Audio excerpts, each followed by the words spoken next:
جی ہاں، میں ہوں مظفر بھٹی اور اس وقت موجود ہوں نیشنل پریس کلب اسلام آباد۔ آج ہم جس ٹاپک پہ بات کرنے جا رہے ہیں وہ ٹاپک ہے 24 نومبر 2024 کو پاکستان تحریک انصاف نے جو ہڑتال کی یا احتجاج کی یا دھرنے کی یا اسلام آباد پر حملہ آور ہونے کے اعلان کر رکھا ہے، اس سلسلے میں ہم بات کریں گے۔ اور اس کے لیے ہم نے آج اپنے اسٹوڈیو میں دعوت دی ہے پاکستان کے سینئر جرنلسٹ، معاشی تجزیہ نگار اور تجزیہ کار رحیل نواز سواتی صاحب کو۔ وہ اس سلسلے میں ہمیں بتائیں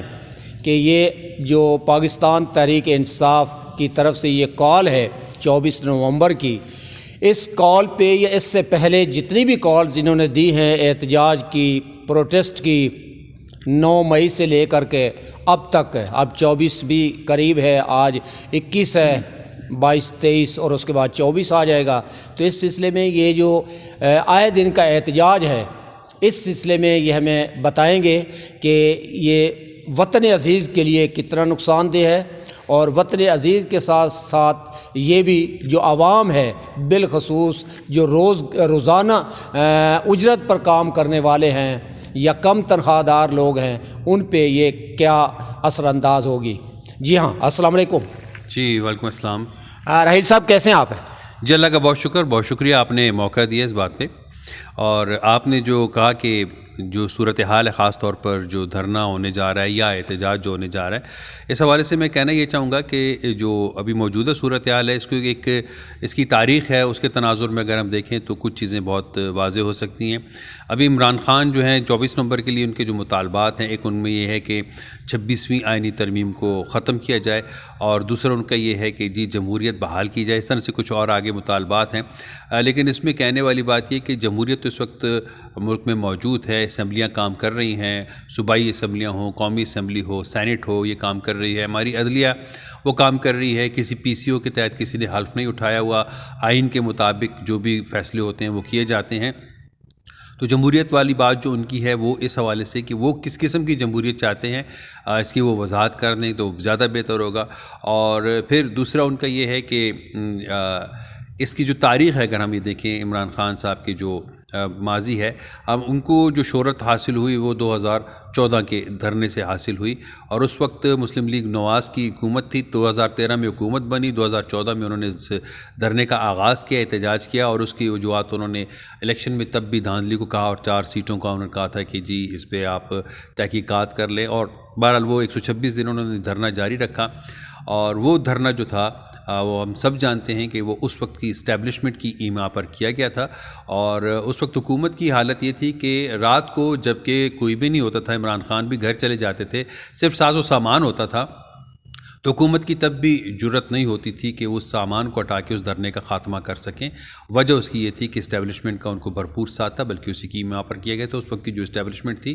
تو اس کے بعد ہم دیکھتے ہیں آج جو وہ اینٹی اسٹیبلشمنٹ بیانیہ رکھتے ہیں، تو ان کو یہ دیکھنا ہوگا کہ اس وقت کا جو تھا دھرنا وہ کس کی ایما پر کیا گیا تھا۔ تاریخ موجود ہے، اور وہ خود بہت سی چیزوں کے اعتراف کر چکے ہیں، بہت سے دیگر صحافی، سیاستدان اس بات کا ثبوت دے چکے ہیں۔ بھارت آگے بڑھتے ہیں، ہم بات کریں گے ان کے جو احتجاج ہیں، انہوں نے ایک احتجاج کے، پھر دوسری بات وہ کہتے ہیں کہ جی پرامن احتجاج کے حوالے سے اگر ہم یہ دیکھیں تو 25 مئی 2022 کی بات ہے کہ جب وہ پشاور سے احتجاجی ریلی لے کر آئے تھے، اور انہوں نے کہا تھا کہ میں ڈی چوک جاؤں گا۔ اس وقت حکومت عدالت میں چلی گئی تھی، سپریم کورٹ میں، اور کہا تھا کہ جی ان کو جو ایک جگہ متعین کی گئی، اگر وہ وہاں تک رہتے ہیں تو پھر تو ٹھیک ہے، اور حکومت نے اس وقت عدالت نے معاف کیجیے گا H9 اور G9 کے درمیان جگہ دی تھی، اور کہا تھا کہ وہاں پر آپ کر سکتے ہیں، اس سے آگے نہیں آ سکتے۔ لیکن اس عدالتی حکم نامے کے باوجود عمران خان ڈی چوک آئے تھے، نہ صرف ڈی چوک آئے تھے بلکہ یہ جو گرین بیلٹ ہوتا ہے، ہم نے دیکھا جناب ایونیو پہ، وہاں پہ بھی درختوں وغیرہ کو آگ لگائی، میٹرو اسٹیشن میں توڑ پھوڑ کی، اور باوجود اس کے کہ سپریم کورٹ کے احکامات تھے، انہوں نے اس کو خاطر میں نہیں لائے اور یہ سب کچھ کیا۔ تو پرامن احتجاج کی بات اگر ہم کریں تو انہوں نے تب بھی ایسے کیا۔ ہم اگر حالیہ احتجاجوں کی بات کریں، پرامن کے حوالے سے صرف میں بات کر رہا ہوں، تو لاہور میں جب الیمین گنڈا پور گئے تھے تو انہوں نے کہا تھا کہ ہم پرامن احتجاج کریں گے، لیکن انہوں نے اپنے ہاتھوں سے کلاشنکوف کے بٹ مار کر ایک ٹرک کے شیشے توڑ دیے تھے، تو یہ توڑ پھوڑ کا سلسلہ تھا اور اس کی مزید اشتعال انگیزی اس میں ہو سکتی تھی، لیکن بہرکیف وہ حکومت نے اس وقت سنبھالا۔ تو پرامن احتجاج کا تو ان کو حق حاصل ہے یقیناً۔ ابھی جو بات آپ کریں اس کا ملے گا کیا ایک عام آدمی کو اور اس کے اثرات کیا آئیں گے؟ سب سے پہلی بات یہ ہے کہ اس وقت ہم کو جو صورتحال نظر آ رہی ہے، پی ٹی آئی کے جو کابرین ہیں، جو لیڈرشپ ہے، جو باہر ہے، ان کے لیے خود ایک بڑا ایک مسئلہ بنا ہوا ہے کہ آئے دن کے یہ احتجاج، اس میں ورکرز کے لیے بھی پریشانی ہے، خود جو پی ٹی آئی کی لیڈرشپ ہے ان کے لیے بھی بہت سے مسائل ہیں کہ وہ اس کے لیے وسائل کہاں سے لائیں اور پھر اس کا نتیجہ کیا ہوگا۔ ہم نے اس سے پہلے جو 8 ستمبر کا جلسہ تھا پاکستان تحریک انصاف کا سنجانی میں جو کیا تھا، اس میں علی امین گنڈاپور انہوں نے ایک اعلان کیا تھا کہ اگر 15 دن کے اندر حکومت نے عمران خان کو رہا نہیں کیا تو وہ ایک ریلی لے کر آئیں گے اور عوام ان کے ساتھ ہوگی، عوام کے اس جمع غفیر میں وہ جا کر عمران خان کو جیل سے چھڑا کر لائیں گے۔ تو 23 ستمبر اس کی تاریخ بنتی تھی، کچھ بھی نہیں ہوا۔ پھر اس کے بعد انہوں نے پھر ڈی چوک آنے کا اعلان کیا، ایک دن آئے اور پھر تقریباً 24 گھنٹے وہ غائب رہنے کے بعد وہ پھر پہنچے اپنی اسمبلی میں اور انہوں نے کہا کہ میں 12 اضلاع طے کر کے آیا ہوں اور میری جیب بھی خالی ہے، یعنی انہوں نے ایک ظلم کی داستان بیان کی کہ حکومت کی جانب سے کی گئی تھی۔ تو ان جو احتجاجوں کو اگر ہم دیکھیں تو موجودہ احتجاج کے حوالے سے بھی لگتا یہ نہیں ہے کہ یہ کوئی بہت کامیاب شو ہوگا۔ اور ایک اہم بات یہ ہے کہ جس طرح سے پاکستان تحریک انصاف یہ تاثر دیتی ہے، اور میں اس بات کو مانتا ہوں کہ ان کی اچھی خاصی ان کی پذیرائی ہے، پی ٹی آئی کو ملتی ہے، عوام الناس میں بہت سے لوگ ان کے حامی ہیں، ان کی بات کرتے ہیں، یہ سب کچھ موجود ہے، لیکن دیگر پارٹیاں بھی موجود ہیں۔ تو اگر تو جیسے کہ لوگ ان سے محبت کا اظہار کرتے ہیں سوشل میڈیا سے جو ہمیں پتہ چلتا ہے، تو اس میں تو عوام کا جمع غفیر خود نکل آنا چاہیے، ان کو بہت انتظامات نہیں کرنے چاہیے، لیکن اب تک کے جو احتجاج ہوئے اس میں ہم نے کوئی ایسی صورتحال نہیں دیکھی۔ اور اب اگر مزید رکاوٹیں یقیناً حکومت کے ساتھ جب وہ چیلنج کریں گے، آئیں گے، تو حکومت تو رکاوٹیں ڈالے گی، اور اجازت بھی اب تک غالباً انہوں نے نہیں لی، اپلائی بھی شاید اب تک انہوں نے نہیں کیا جو میری معلومات ہیں۔ تو اس میں بظاہر یہ نہیں لگتا کہ بہت یہ کامیاب ایک شو ہوگا۔ پی ٹی آئی کے لیے، عمران خان کے لیے یہ ایک بہت اہم بات ضرور ہوگی کہ اگر یہ احتجاج کامیاب نہیں ہوتا تو وہ اپنے جو چاہنے والے ہیں، اپنے جو سپورٹرز ہیں، ووٹرز ہیں، ان کو وہ مطمئن کس طرح سے کرے گی۔ تو یہ پی ٹی آئی کا امتحان ہے، میں سمجھتا ہوں کہ حکومت کا اتنا نہیں ہے۔ ہاں ایک بات، پی ٹی آئی ہو، پاکستان تحریک انصاف کے ساتھ مسلم لیگ نون ہو، کوئی بھی قیادت ہو، مل بیٹھ کر بات کرنی چاہیے اور اپنے جو باہمی اختلافات ہیں ان کو بات چیت سے ختم کرنے چاہیے۔ سب میں اچھی بری باتیں ہوتی ہیں، عمران خان میں بھی ہوں گی، دیگر پارٹیوں میں بھی ہوگی، اس بات کا ادراک کرنا چاہیے، نفرت چھوڑ کے محبت اور برداشت کی جانب آنا چاہیے۔ اس سے عام آدمی کا مسئلہ بھی حل ہوتا ہے، حکومت کا مسئلہ بھی حل ہوتا ہے، پاکستان کا مسئلہ حل ہوتا ہے۔ جی بالکل، نفرت کو چھوڑ کر محبت کی طرف آنا چاہیے۔ لیکن رحیل نواز سواتی صاحب یہ بتائیے گا کہ جو 2014 کا دھرنا تھا، بقول آپ کے کہ اس میں اسٹیبلشمنٹ کا اس میں ہاتھ تھا، حکومت اتفاق سے پاکستان مسلم لیگ نون کی تھی، خود نواز شریف وزیر اعظم تھے، اب ان کا چھوٹا بھائی ہے۔ تو اس وقت کی جو صورت حال ہے اسٹیبلشمنٹ، میں شخصیت کی بات نہیں کروں گا، اس وقت اسٹیبلشمنٹ کس کے ساتھ ہے؟ دیکھیے اس وقت جو اسٹیبلشمنٹ ہے انہوں نے واضح طور پر کہا، اور ایک اگر ہم دیکھا جائے کہ جو اسٹیبلشمنٹ ہوتی ہے، اگر ہم فوج کی بات کریں تو وہ جو بھی حکومت ہوتی ہے عمومی طور پر ہمارے آئین کے مطابق وہ ان کے ماتحت ہوتی ہے، اور جو حکومت کی پالیسیز ہوتی ہیں ان کو بجا لانا یہ ان کے فرائض میں اور ان کے حلف میں شامل ہوتا ہے۔ لیکن اسٹیبلشمنٹ ہم نے دیکھا کہ پاکستان کی ایک حقیقت ہے، سیاسی امور میں بھی ایک حقیقت ہے، اور ہم کو ابھی اس کو تسلیم کرنا ہوگا۔ اس وقت کی جو اسٹیبلشمنٹ ہے، جو سوال ہے آپ کا اس کا مختصر جواب دیتا ہوں، وہ موجودہ حکومت کے ساتھ ہے، اور اس کا وہ اعلانیہ اور اس کا اظہار بھی کرتی ہے، اور یہ وہ کہتی ہے چونکہ ہم اب نیوٹرل ہے، ہمارا کسی سیاسی پارٹی کے ساتھ نہیں، حکومت کے ساتھ چلنا ہمارے فرائض میں شامل ہے، لہٰذا ہم حکومت کے ساتھ شامل ہیں، اور عملاً یہ نظر بھی آتا ہے۔ تو اس سلسلے میں کیا اسٹیبلشمنٹ کو کردار ادا کرنا چاہیے کہ وہ جہاں پر ان کے ساتھ ہے، موجودہ حکومت ہے مسلم لیگ نون کی، اصل حکومت تو ان کی ہے، ایز اے سپورٹ کے طور پہ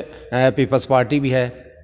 نام سپورٹ کے طور پہ ہے، جبکہ مفادات جو ہیں وہ انہوں نے ہو سکتا ہے کہ ان سے زیادہ اٹھا لیے ہو، فائدہ زیادہ اٹھا لیا ہو، لیکن وہ کہتی ہے کہ ہم ان کے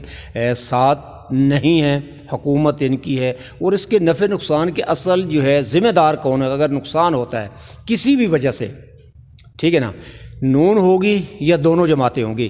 دونوں سے مراد یہ ہے کہ پاکستان پیپلز پارٹی بھی؟ جی دیکھیے، اس کا بظاہر تو نون لیگ کو اس کا زیادہ نقصان ہوتا ہے، لیکن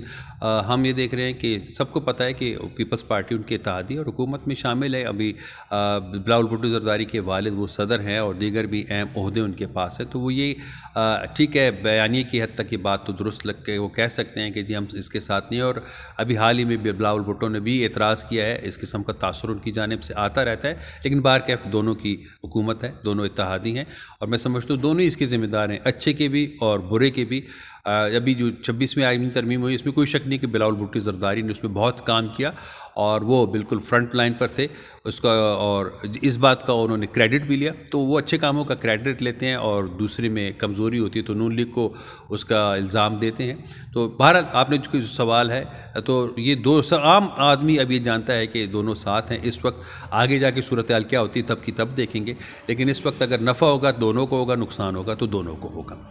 اچھا، اس وقت آپ بحیثیت معاشی تجزیہ نگار اور معاشی تجزیہ کار آپ کیا سمجھتے ہیں کہ اس گراؤنڈ میں اس گراؤنڈ میں ایک بڑا عجیب و غریب کھیل شروع ہے، سیاست دانوں کا ہے، جو کروانے والے ہیں ان کو آپس میں ٹکرانے والے ہیں وہ تو سائڈ پہ تماشا دیکھ رہے ہیں۔ ان سیاست دانوں کو، نون کو کیا کرنا چاہیے، پی کو کیا کرنا چاہیے اور ٹی کو کیا کرنا چاہیے؟ جی دیکھیں، سب کو اس وقت ساتھ مل کے آگے بڑھنا ہوگا۔ ہم نے یہ دیکھا کہ دنیا کے جن ممالک نے ترقی کی ہے، ہم اپنے ہمسایہ اور دوست ملک چین کی اگر مثال لے لیں تو انہوں نے پالیسیوں کے تسلسل کے ذریعے سے کامیابی حاصل کی۔ ہمارے یہاں پہ ایک حکومت آتی ہے، اس کی پالیسی کچھ اور ہوتی ہے، دوسری آتی ہے کچھ اور ہوتی ہے۔ ہمیں جو ہے نا لمبے عرصے کی جو پالیسیاں ہیں ان کے لیے، طویل المدت پالیسیوں کے لیے ہمیں بنانی بھی ہوگی اور اس پر کام بھی ہونا ہوگا۔ کسی کی بھی حکومت آئے اور کسی دوسرے کی چلی جائے، ان پالیسیوں کے متعلق سے چھیڑ چھاڑ نہیں کرنی چاہیے، انہی پر آگے بڑھنا چاہیے، اور یہ باہمی مشاورت کے اور باہمی اتفاق کے بغیر نہیں ہوگا۔ پاکستان کی ترقی کے لیے پالیسیوں کا تسلسل اور طویل المدت پالیسیوں کا جو سلسلہ ہے اس کو چلتے رہنے کے لیے یہی اس کا ایک واحد ذریعہ ہے۔ چین کے ساتھ آپ یورپ کو دیکھ لیں، امریکہ کو دیکھیں، امریکہ بھی اپنے 40-50 سال کی پالیسیاں بنا کر اس پر عمل درآمد کرتا ہے۔ ابھی موجودہ صدر جا رہے ہیں، دوسرے آ رہے ہیں، لیکن ان کی جو مرکزی پالیسیاں ہیں اس میں آپ دیکھیے گا کہ کوئی تبدیلی نہیں آتی۔ پاکستان کے لیے بھی یہی راستہ ہے، جس کے دل میں کوئی نفرت ہے، دوسرے کے لیے کوئی بغض ہے، کوئی بھی وجہ ہے، اس کو دل سے نکالنا ہوگا پاکستان کی خاطر۔ جی ہاں بالکل، ابھی ہم بات کر رہے تھے سینئر جرنلسٹ ہے اور تجزیہ نگار ہے، معاشی تجزیہ نگار میں کہتا ہوں ان کو، بلکہ ہیں، اور ماشاءاللہ یہ اس میں بڑا عبور حاصل ہے رحیل نواز سواتی صاحب کو، اور انہوں نے جو آخر میں جو بات کی ہے نا، بالکل وہی ہمیں اس وقت جو ہماری ضرورت ہے وہ اس بات کی ہے، اس امر کی ہے کہ ہمیں آپس میں جو کینہ پروری ہے یا آپس میں جو کوئی ایک دوسرے سے کوئی بغض ہم رکھتے ہیں، یا ایک دوسرے سے ہم کوئی نفرت کا ہمارے اندر جو پیدا ہو چکی ہیں نفرتیں، اس کو ختم کرنا چاہیے۔ اور یہ واحد اس کا ایک ہی حل ہے کہ اگر ہم نے پاکستان کو اوپر لے کر کے جانا ہے، پاکستان کو اس دنیا میں ایک پاکستان کا نام جو ہے نا روشن کرنا ہے، تو سب سے پہلے تمام سیاسی جماعتوں کو آپس کے اختلافات کو پس پردہ ڈال کر آپس میں ایک ہونے کی ضرورت ہے، اور اسٹیبلشمنٹ جو ہے، جو سارا الزام ان پہ تھوپ دیا جاتا ہے کہ جو کچھ کر رہی ہے وہ اسٹیبلشمنٹ ہے، اس پہ بھی غور و فکر کی ضرورت ہے کہ کیا وہ الزام صحیح ہے یا کہ غلط ہے۔ Muzaffar Bhatti, Maan T V, national press club, اسلام آباد۔